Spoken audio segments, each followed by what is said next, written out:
예, 시청자 여러분 안녕하십니까? 황셰프의 요리교실. 오늘은 1, 2부에 나누어서요.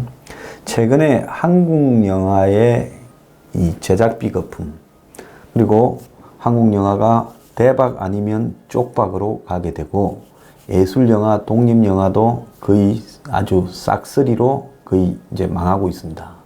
그래서 이렇게 대박 중심으로 가는 이 한국 영화, 이것이 옳은가 하는 문제를 논의를 해보겠는데요.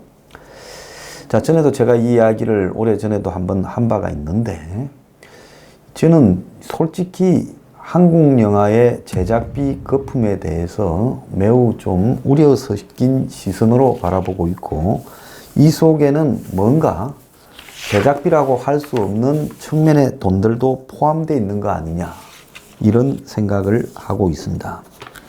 그래서 영화 제작비 거품이라는 것은 결국은 이 영화에 대해서 무리하게 마케팅에 치중하게 하고, 또 이 제작과 배급을 맡고 있는, 그러니까 제작사를 하면서 극장망까지 장악한 CJ나 롯데가 이 모든 부분을 특정 영화를 밀어주기 위해서 이렇게 몰아가면서 괜찮은 한국 영화나 괜찮은 외국 영화는 상영 시간이 없어서 제대로 보지 못하는 일까지 지금 벌어지고 있습니다.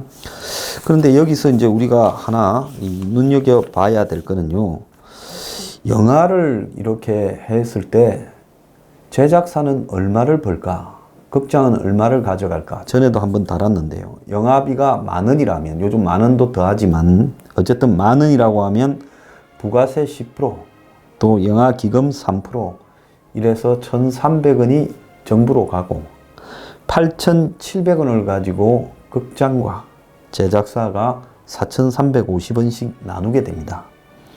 그런데 또 제작사는 배급 수수료 5%를 이렇게 이제 극장에 줘야 되니까 제작사가 가져가는 부분은 4,132원이 됩니다. 영화 한 편에요. 자, 이런 부분 속에서 이제 제작사가 돈을 벌려면 제작비의 2.5배가 지금 이렇게 매출이 잡혀야, 영화 매출이 잡혀야 돈을 번다, 흔히 그렇게 이야기를 하고 있습니다.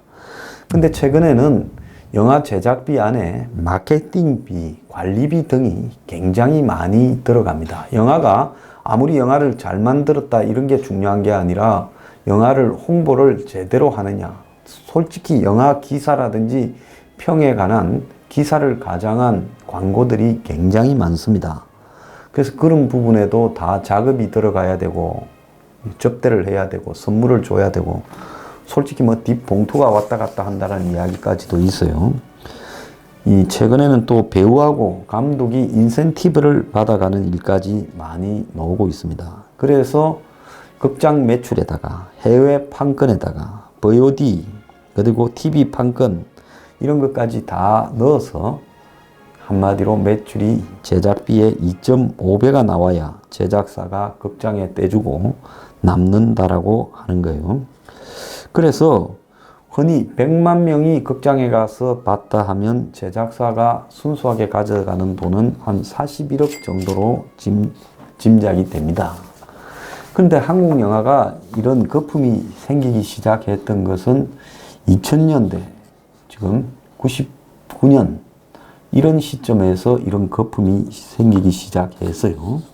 2000년 전으로 해서는 30만 명만 봐도 성공영화다, 흥행 성공이다. 그래서 우리가 흔히 과거에 이제 70년대 때 보면 겨울여자니, 또 그 시대에 뭐 별들의 고향이니, 이런 거 보면 서울의 극장에서, 그때는 이 멀티플렉스가 아니라 단관 개봉이나 많아야 한 2개 극장이 한 개의 영화를 상영했습니다. 그럴 때는 한 개 극장에서 2달씩, 석 달씩 이렇게 흥행 영화를 계속 상영했죠. 자, 그럴 때는 30만 명이면 성공이고, 이제 70만 명이면 대박이고 이랬습니다. 그게 2000년 초반까지 유지됐어요. 그런데 시리가 250만을 기록했는데 그 당시에 시리의 순 제작비가 24억이었습니다. 사실 저는 시리를 봤을 때 그 전에 한국 영화와 스타일이 굉장히 달라지고 이제 이 한국 영화 특유의 그 칙칙함, 찝찝함 등이 사라지고 화면 자체부터가 굉장히 세련되었고 또 그 영화에 삽입된 OST도 매우 세련되었다. 그래서 서구 영화 같은 그런 이 느낌이 났는데 그 시리가 24억으로 만드는 겁니다. 그런데 지금 한국 영화에서 과거에 가장 돈이 많이 들어갔던 영화는 뭐냐? 1971년에 배우 김진규 씨가 이순신 장군한테 빠져서요. 그래서 성웅 이순신이라는 영화를 제작했습니다. 당시에 이제 미니어처를 만들어서 특수 촬영을 하기도 했어요. 명량처럼 이 해전, 일본군과 해전을 벌이는 장면이었어요. 그런데 그때 김진규 씨가 이 영화를 만드는데 2억이 들어갔다. 근데 좀 뻥이 있었고 실제로 1억이 좀 더 들어갔다는 거예요. 그런데 그때 집이 한 채가 단독주택이 한 200만 원 했습니다. 그러니까 최소 단독주택 50채 이상의 돈이 이 영화 제작에 들어갔다는 거죠. 그래서 이 영화 제작비가 요즘으로 따지면 한 200억은 넘었지 않느냐 그렇게 이야기가 됩니다. 그래서 그 당시에 학생들한테 전부 단체 관람하라고 난리였습니다. 그래서 부산에서 서울에서 전부 학생들은 시민회관 같은 데 가서 단체 관람을 했는데 그러고도 이 영화는 쪽박이 나서 그야말로 김진규 씨가 파산을 했죠. 그래서 이 양반이 분이 안 풀려서 그랬는지 한 7년 뒤에 난중일기라는 영화를 한 번 더 제작했다가 그것도 또 쪽박이 났습니다. 그러지 않았으면 이분은 잘 살았을 건데 말년이 좀 험악했죠. 그런데 이러던 한국 영화가 어느 순간에 그야말로 지금 굉장히 제작비가 커졌습니다. 2000년대 초반만 해도 멜로 영화는 한 10억인데 그래서 한 30억 정도를 쓰면 이거는 멜로 영화가 아니라 블록버스터다 했는데 이제는 멜로 영화가 기본으로 한 50억 미만이 되고 그때 당시에 이제 블록버스터라고 하던 쉬리가 24억인데 이제는 한국의 블록버스터 영화는 기본으로 지금 한 100억은 넘어가야 된다라는 겁니다. 그래서 이제 이 100억 넘는 제작비가 들어간 영화라면 아까 이야기했죠. 100만이 들어야 제작사가 41억 가져간다. 그러면 쉽게 이야기해서 100억이 들어간다면 250만이 넘겨야 된다. 그렇게 나오지 않습니까? 결론이요. 자, 그렇게 본다면 최근에 한국 영화의 제작비를 우리가 좀 알아볼 필요가 있습니다. 2018년까지 역대 한국 영화 제작비 탑이 쭉 나오는데요. 설국열차가 이거는 외국 자본으로 주로 제작이 되었죠. 자, 뭐 또 다른 이야기도 있습니다. 외국 자본이 아니라 사실은 한국 자본인데 외국 자본인 것처럼 가장이 되었다란 말도 있는데 설국열차가 437억이 들어갔습니다. 봉준호 감독요. 그래서 이 영화의 관객이요 935만이 들어갔는데 손익분기점이 1000만이었다고 합니다. 자, 그러니까 설국열차가 지금 제작비 437억이 들어가 가지고 손익분기점이 1000만이었는데 매출은 지금 670억을 기록했습니다마는 935만 명이 들어가 가지고요. 설국열차가 좀 손해가 났습니다. 자, 물론 부가판권까지 해서 지금 돈이 어떻게 됐는지 모르지만 외견상으로는 손해가 났다. 두 번째로 제작비가 많이 들어간 영화가요. 신과 함께인데 이 영화는 1편, 2편을 같이 만들었습니다.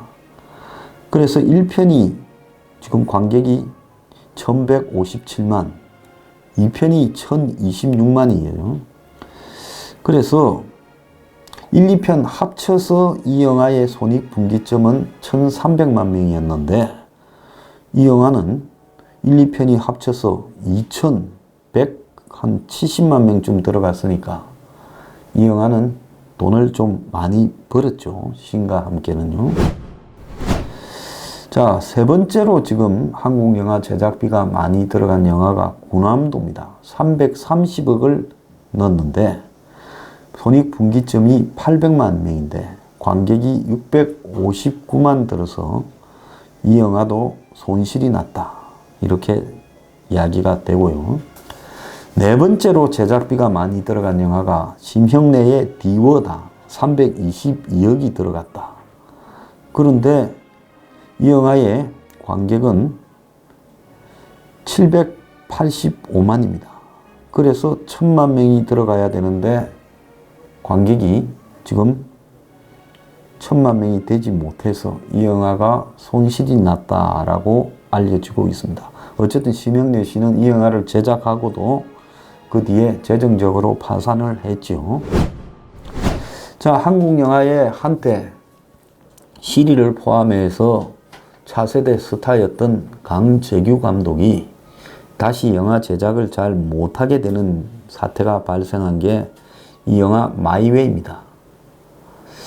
자, 장동건과 일본 그 사람들이 출연하는, 그래서 한국의 마라톤 선수가 지금 일본에 징병되어서 이제 소련과의 전쟁, 그래서 거기서 이제 포로가 되어서 나중에 이제 이 소련과 독일과의 전쟁으로 또 끌려가고 거기서 또 독일군 포로가 됐다가 이 노르만디 상륙작전에 또 독일군으로서 또 상륙작전하는 연합군과 상대하는 이런 방대한 2차 대전의 스토리를 다루고 있고 특수효과도 굉장히 많이 들어갔습니다. 영화 자체로 보면 한국 영화의 역대 획을 긋는 영화고 그렇게 비판받을 영화가 아닌데 이 영화가 280억이 들어갔는데 그래서 손익분기점이 1000만 명인데 당시에 또 이 영화도 반일 분위기에 밀리게 되면서 214만 명이 들어갔어요. 그래서 이 영화에 지금 필요한 관객 숫자의 4분의 1도 안 보는 일이 발생을 했습니다. 그래서 그 뒤부터 강재규 감독이 영화계에서 힘을 잃었다 소리가 나왔지요. 여섯 번째로 이 영화 비용이 제작비가 많이 들어간 영화가 김용화 감독의 지금 미스터 고라고 이 고릴라가 프로야구에 데뷔하는 영화인데 이 영화는 중국 자본이 들어와서 중국계 이제 꼬마 소녀까지 노는 그런 중국 자본을 넣은 한국 영화였습니다. 그런데 700만 명이 손익분기점인데 132만 명만 봐가지고요. 완전히 쪽박을 찼지요. 또 일곱 번째로 관객이 제작비가 많이 들어간 영화가 200억이 들어간 곽경택 감독의 영화 태풍입니다. 저는 개인적으로 이 영화가 아주 잘 만들었고요.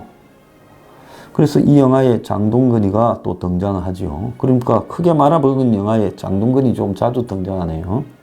그래서 장동건이 이 영화의 탈북자이고 또 탈북하는 과정에서 불행해진 그래서 숨진 누나의 원수를 갚는다고 한국을 상대로 이 테러를 하고 그러면서 또 이 해외 한국 대사관으로 들어간 탈북자 가족의 고통 등을 다루는 매우 훌륭한 영화인데 이게 노무현 정권 때 개봉이 되었습니다. 2005년에요.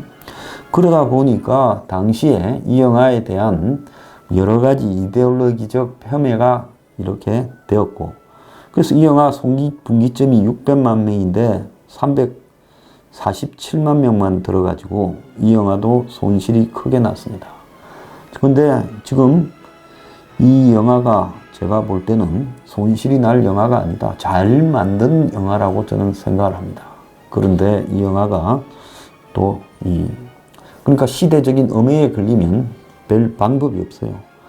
그 다음으로 이제 한국 영화가 180억이 들어간 최동훈 감독의 암살인데 이 영화는 700만 명이 손익분기점인데 오락적으로 잘 만들어서 1270만이 봤습니다. 재미를 봤지요.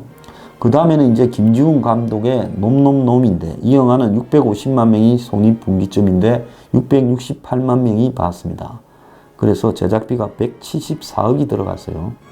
그래서 이 만주 서부극을, 만주 웨스턴을 현대적으로 재현했다라는 영화고, 최근에 이제 신세계의 박운정 감독이 2015년에 이 대오라는 호랑이 나오는 영화를 만들었는데 170억을 넣었는데 600만 명 손익분기점에 176만 명이 보게 되면서 이 대오에서도 큰 손실을 입었죠.